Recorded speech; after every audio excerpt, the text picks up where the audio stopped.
risk their lives, they risk their own personal capital to help feed America. They're the farmers of the sea. Just like President Trump's behind our farmers and ranchers, he's behind our fishermen. He's making sure that America is great. This brings back healthy food for our schools, our military, all the things that we're working on with Secretary Kennedy and with Pete Hegseth. So this is a win-win-win across the board. Again, thank you, President Trump. Thank you, Howard. Great day for America. Thank you. Mr. President, this is another example of America First, to be honest with you. Alaska provides 60% of the country's seafood. We're the state with halibut, salmon, king crab, you name it, comes from Alaska.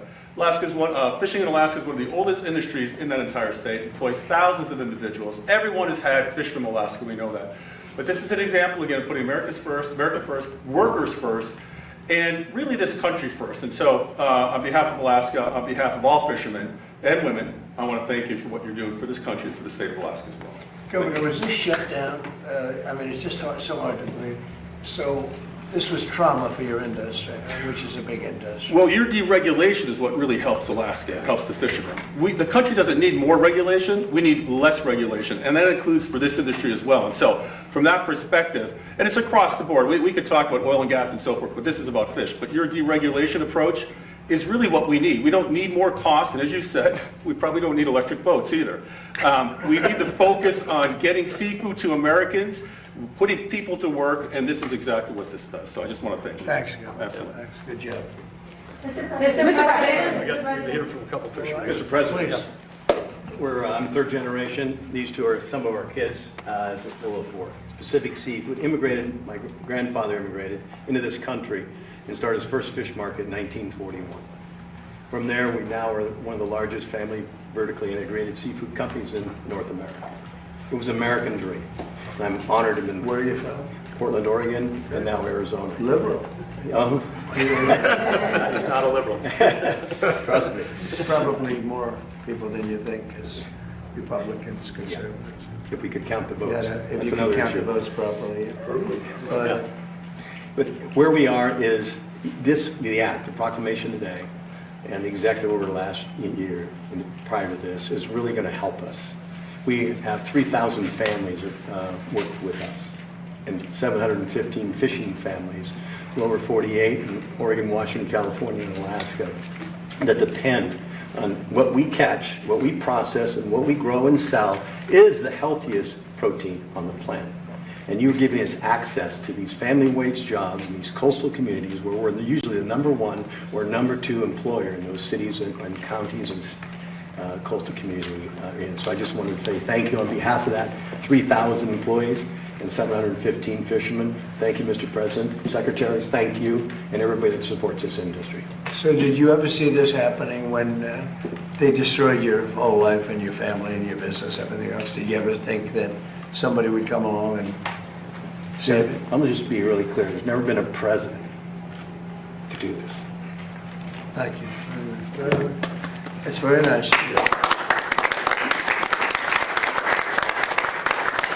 I just want to say, Mr. President, that, my father always said, always give credit where credit is due. And I'm here representing the working man, the fisherman. I am one myself, as you know. And, I spent a couple of months with you on The Apprentice, and I saw your work ethic there.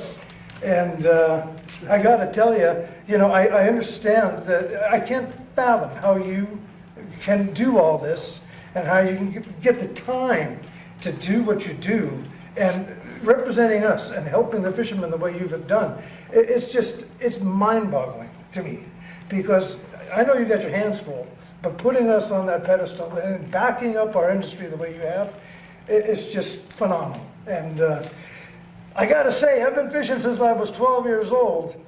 I've never been fired in my life until I spent a couple of months with this man. And, and it was very humbling, to say the least. You did a great job. And I tell you what, when I think about it, I was a better captain after that because I was very nice to my crew. I was very humbled when I was fired. And anyway, I just want to say, as for you, this is a crew member's cap. You can take that. And you're one of us now. Thank you. Very much. Thank you. You've done more for this nation in the fishing space We're farmers of the sea. We produce this great healthy protein. I'm from North Carolina, but we support you 100%. You've done more for this nation in the seafood space than any president before you in my lifetime. Thank you, sir. I'm Eric from Hawaii. United States fisheries are the best managed in the world, and this action is really about balancing, the interests in U.S. exclusive economic zone. You can have both ocean protection under our laws as well as sustainable fishing, and that's what this is about. And I think, Mr. President, you are the only president that has really stepped up in terms of supporting fishermen like you're doing. No other president we've seen, the administration's that's helping us. And there's a lot more work to do because there's a tremendous seafood deficit in trade. Imports are undercutting us left and right. But seafood is Well, healthy. they're taking it right out of your water. Yeah, and seafood is a healthy They're food taking item. it from your water and selling it into the United States. That's right. The whole thing is just crazy. So really appreciate it. Thank you very much, I appreciate it. Yeah, please. First of all, thank you, Mr. President, to you and your family for the sacrifice and the commitment to the country. Thank you. I'm in the sea scallop business. I don't know who likes sea scallops, but New Bedford, Massachusetts is a port that is recognized as the highest grossing revenue port in the United States. I don't know who knows where New Bedford is, but sea scallops, there's roughly 300 vessels, so 300 full-time vessels. They range from 85 feet to 100 feet. Six White came from New Bedford. And you talked earlier about some examples of stupidity or whatever. We have vessels that can cost anywhere between $3 to $5 million, and those vessels only work for 35 days a year. They sit at the rest of the time at the dock.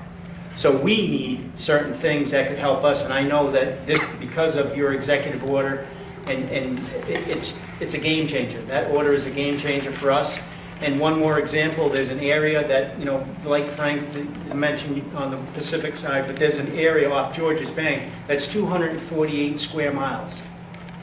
248 square miles. Been restricted also? Restricted. Is It's it the now- largest. Is it now restricted? It's restricted. It's been closed since 1995.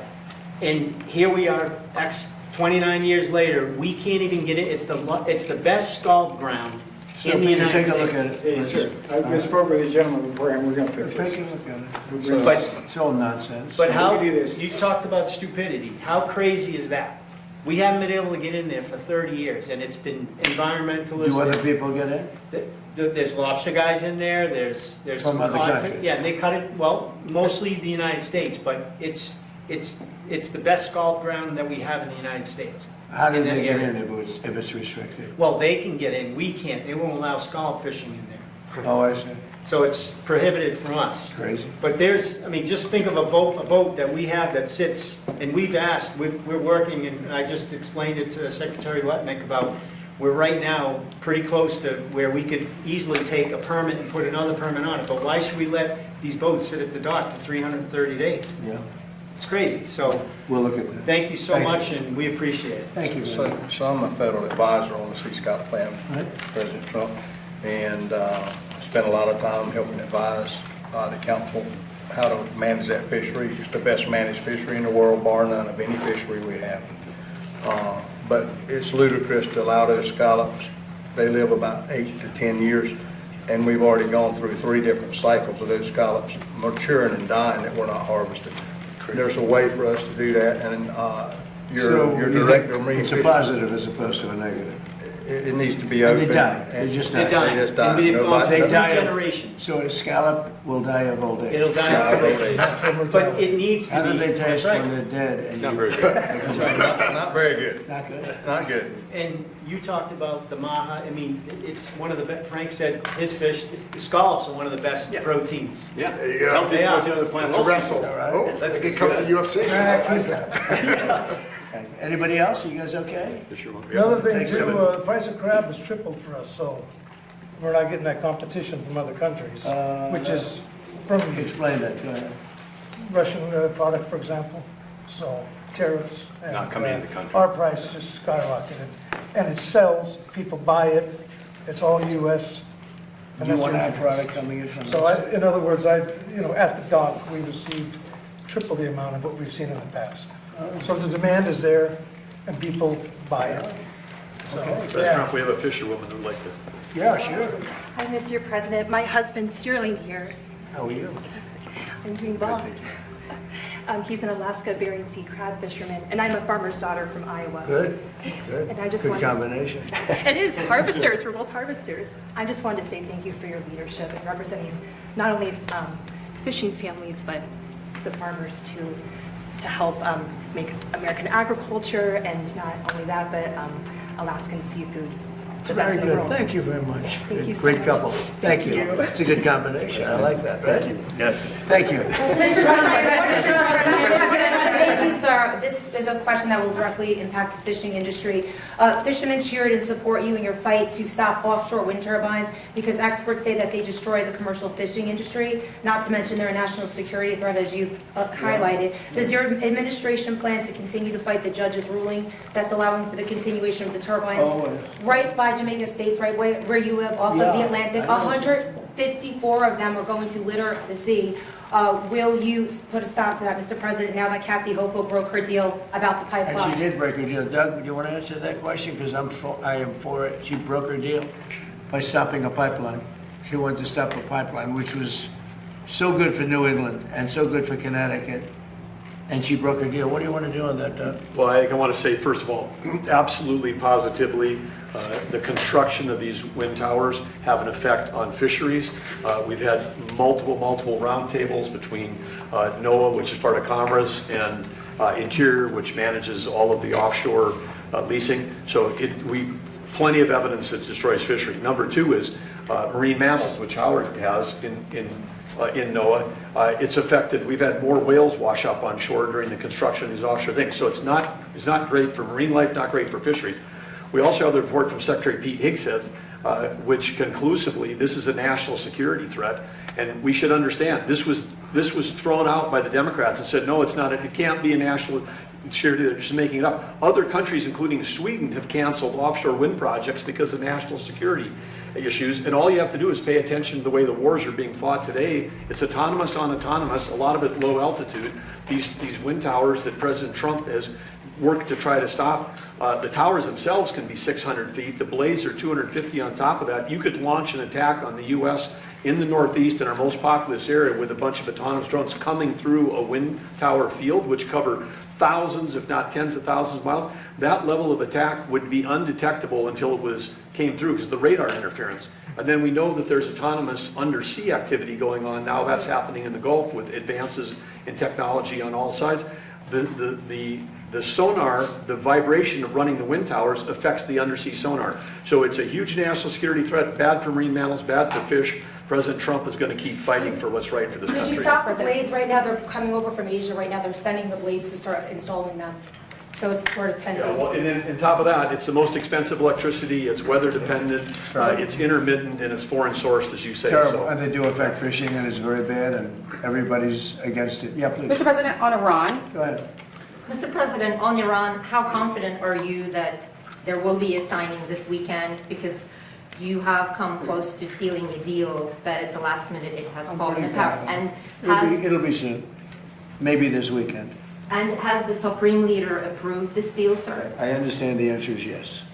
And when this deal is signed, is the United States going to immediately lift the blockade? Yes, that's true. That's part of the deal. And just And one. you'll have oil prices dropping like a rock. And sir, have you actually secured an agreement on the discussions about the nuclear material and the nuclear negotiations? Yes, Has Iran? conceptually on that, and nobody's getting close to it because it's buried under a mountain, basically. Those B-2 bombers. Mr. President, just so But has Iran committed to not pursuing a nuclear weapon, or will there be more negotiations on that down the They will line? not have a nuclear weapon. They've agreed to that. There will be no, which is the whole reason, which is a big part of the reason. Is that maybe going the to be in your biggest. agreement, sir? They will not only not have, they will not purchase, develop in any way, any shape, in any way, shape, or form a nuclear weapon. They will not have a nuclear weapon. Mr. President, just to follow up on that, you have said before that Iran and the United States were close to a deal. It has not happened yet. Why are you so convinced that this time is different? Because they've taken a pounding. they've taken a pounding like very few people could take, and they want to make the deal a lot more than I do. And we could have had it done the other way, I guess, but it would have taken longer. They got hit very hard recently, as you know, and I don't like to have to do things that way, but I felt it was necessary. It's a great deal for the United States and for the Middle East, and I think ultimately great for Iran because they'll be able to build up their country and have a country. I really believe it's a regime change because I find these people to be much more rational than the people that are no longer with us. We knocked out the first team of leadership, the second team of leadership. This is a different group, this is a different level, and I think it's frankly a smarter level, and it's a level that has reason. And they've all approved the deal. Everybody's approved the deal. Now we'll get it finished up, and hopefully that'll be done. We will not have Iran having a nuclear weapon, which is very important to these people behind me. We can talk about fishing. There won't be anybody to fish. The fish will still be around, I guess. They're probably going to be affected too. We're not going to let it happen. So Iran will essentially, most important paragraph to me, Iran will in no way, shape, or form have a nuclear weapon or purchase a nuclear weapon. But is this just a concept of that agreement when it comes to nuclear? You said this was just a concept of that agreement. So is this just essentially setting the stage for deeper talks on nuclear? It's a very strong memorandum of understanding. That is a little conceptual, but it's something that's going to get done. And if it doesn't get done for any reason, which I can't imagine that not happening, they want to sign it as much as I do or more. I would say they want to sign it more, maybe a lot more, but it's a very detailed memorandum of understanding, also agreed to by many other countries that have great influence over them, and everybody wants it done. So it's going to get done. Yesterday that Iran may be tapping along the U.S. Those were the words that you used. What makes you believe that they are sincere this time in wanting to pursue diplomacy? It's the level of enthusiasm for getting it done. And we were hitting them very hard for the last 3 days. We're going to hit them even harder tonight. They knew that. We told them exactly what we were going to do. We explained it exactly because they had no Navy, they had no Air Force, they had any weapons of detection, they had nothing. And so we could tell them exactly what there wasn't a thing they could have done about it. And we won this war militarily very early on. The only thing we didn't win was the fake news was, no matter if they could have raised the white flag of surrender and the fake news would say, oh, they did wonderfully. They didn't do wonderfully. But you know what? They've got a chance to build a country. Their country is largely demolished. Again, their Navy is gone, their Air Force is gone, their anti-aircraft is gone. Everything's gone. Their leadership is gone many times over. Even many people from this leadership is gone. But we found them to be rational, and they're going to make a deal. Mr. President. And I'll tell you what, it's a great deal. You know why it's a great deal? Because they will never have a nuclear weapon. Mr. President, is there a specific amount of time that has to pass between this memorandum of understanding and a final deal being done? Well, we hope it's going to go relatively quickly, but it's... Is there a 60 or 90 I mean, day the straits are deadline? going to open immediately. It's upon signing. Maybe it'll be Saturday or Monday. Or is there a deadline, though, to get from this to a final deal? We think it's going to go pretty quickly. I don't want to say a deadline because if I say a deadline, you'll say, oh, he didn't meet the deadline. This is like, it's not going to matter much because it's going to get signed. And the strait is open. But the straits have been open for a number of months already, and you just didn't know about it. You as reporters weren't able to get it. I just announced yesterday that we brought a lot of ships through, and nobody knew about it. I guess we did a pretty good job, Peter, right? But we brought many, many ships across, and millions, hundreds of millions of barrels of oil were brought across. Mr. President, And there wasn't a thing that anybody could have done about that. Yeah. is the Kharg Island operation off the table, and are you ruling out boots on Well, the ground now at it this would point? be. If we signed this agreement, it would be. They weren't so thrilled when they heard that that's what I would have done. And I just don't think, I like it great. Look at Venezuela, how well that's worked out. We paid for that war many times over. And many, many times over. We have millions of barrels of oil from Venezuela going to Houston. And we're working great with the Venezuelan government. Couldn't be better. It's a real good relationship, really good relationship. Venezuela's been amazing. This is a larger situation. Actually, less oil. Venezuela has a lot of oil. But we think of it, we spend X dollars. We paid for it many, many times. When was the last time you heard that? Many times over we paid for it. You ever think you'd see that in this country, right? We go to wars, we end up with just blasting the hell out of people, and we come home, nothing happens. Venezuela was amazing, and this is amazing. Yeah. Mr. President, thank you. Are you considering using or drafting an executive order to extend FISA or to continue using Section Well, the 702? Congress wants me to do it, and let's see what happens there right now. Republican leadership wants you to do it. I put out a statement, sure. It's Do you very think you have important. the It's executive- very important for our military. Yeah. Mr. President, on the Save America Act, you're now urging Republicans to add that to this third reconciliation bill. Yeah. What's your perspective on why election integrity matters so much for national security from your perspective? Well, we as the need it for commander-in-chief? our elections. We need to have voter identification, which you don't have right now, on a national basis. We need it for, and the voter ID is very important, we need it for proof of citizenship. Do you believe it? The Democrats are fighting.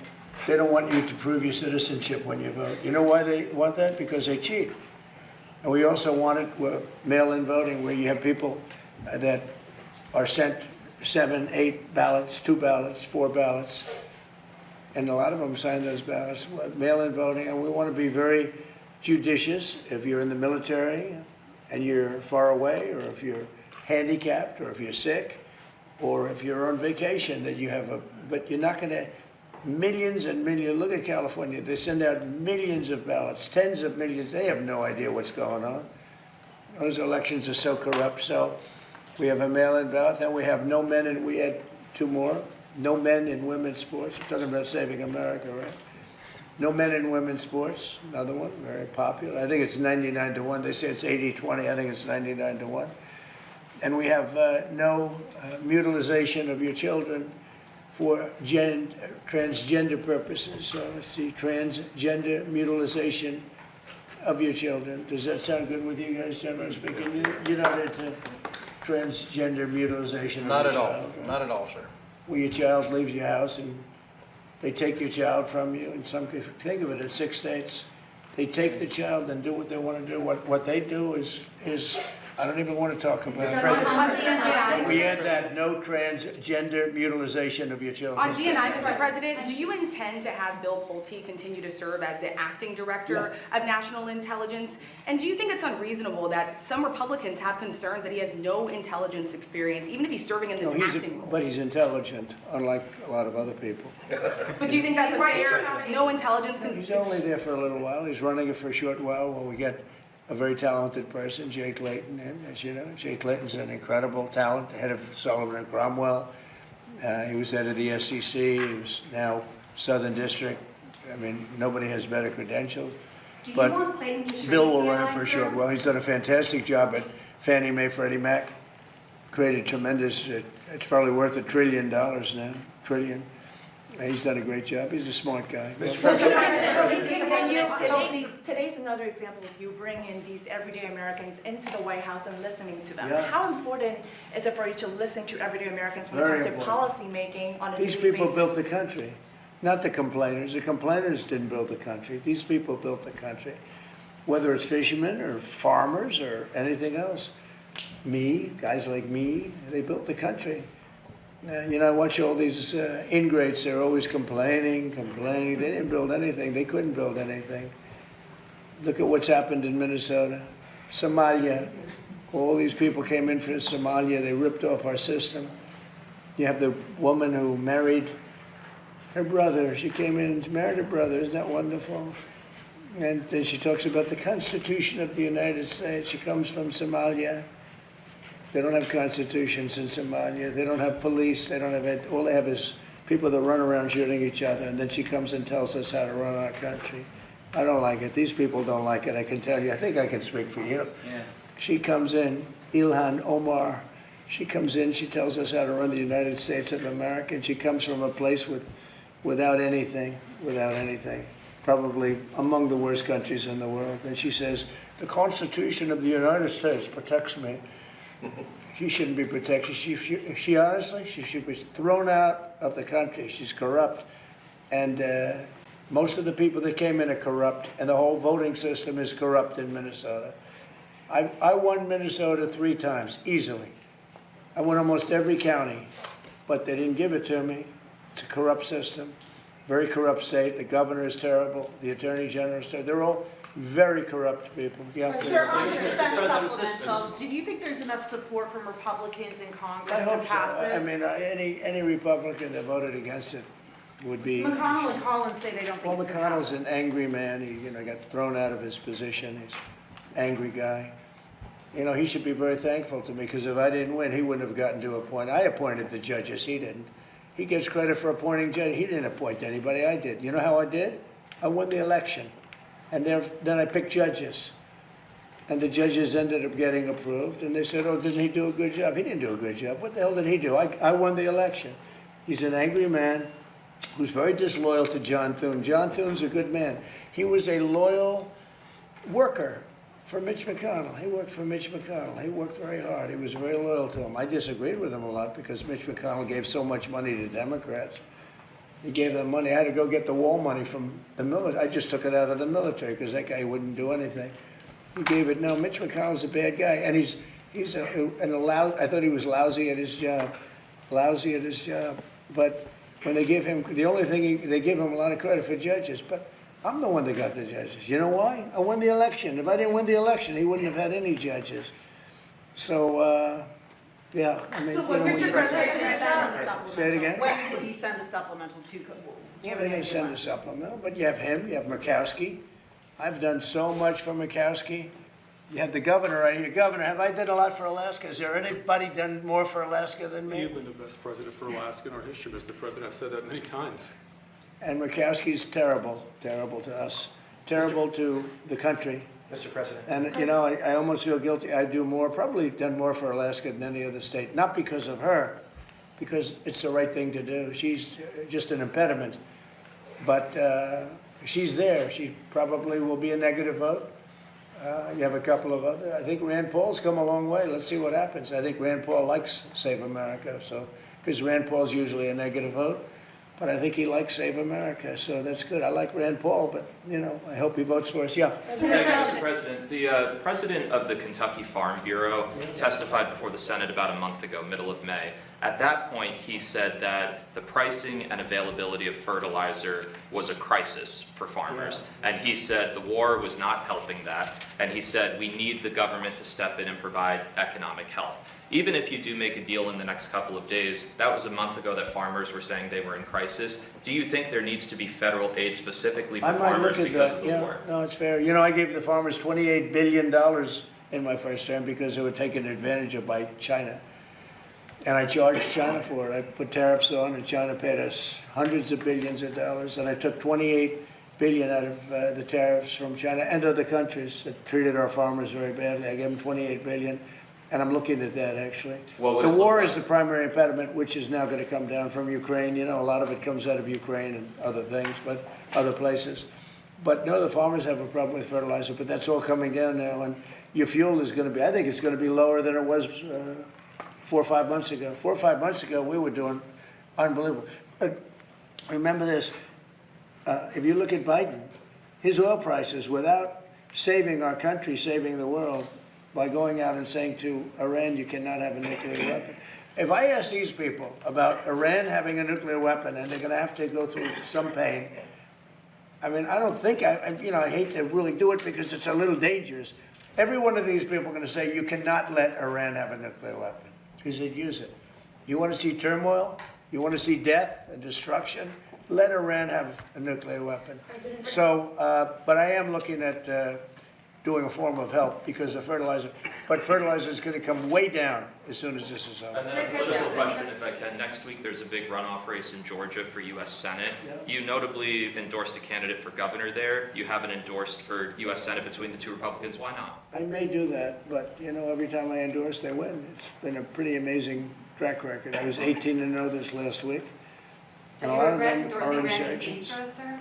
What? Do you regret endorsing Randy Feenstra in Iowa? The man running against him was all Trump.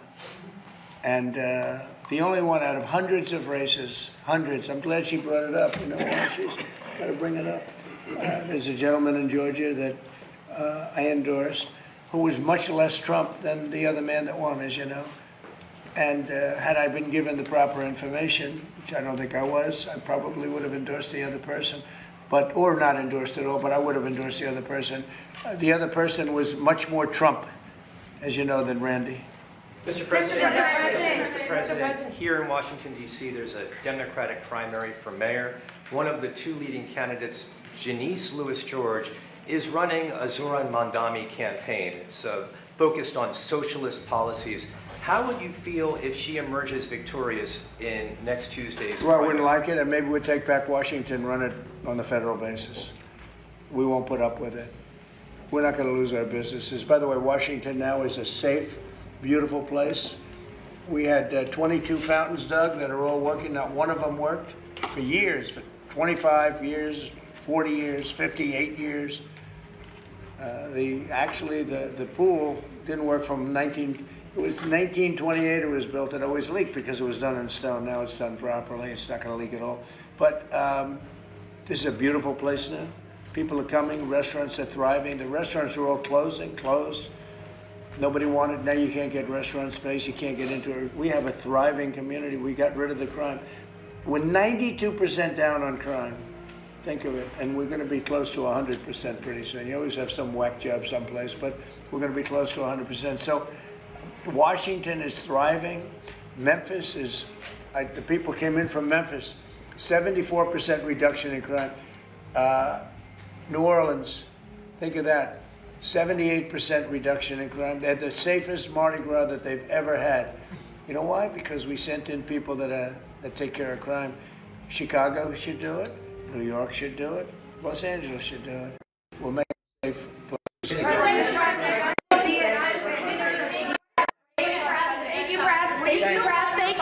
Thank you, press. Thank you, press. Thank you, press. Thank you, guys. You can head that way. Thank you, guys. Thank you, guys. Thank you.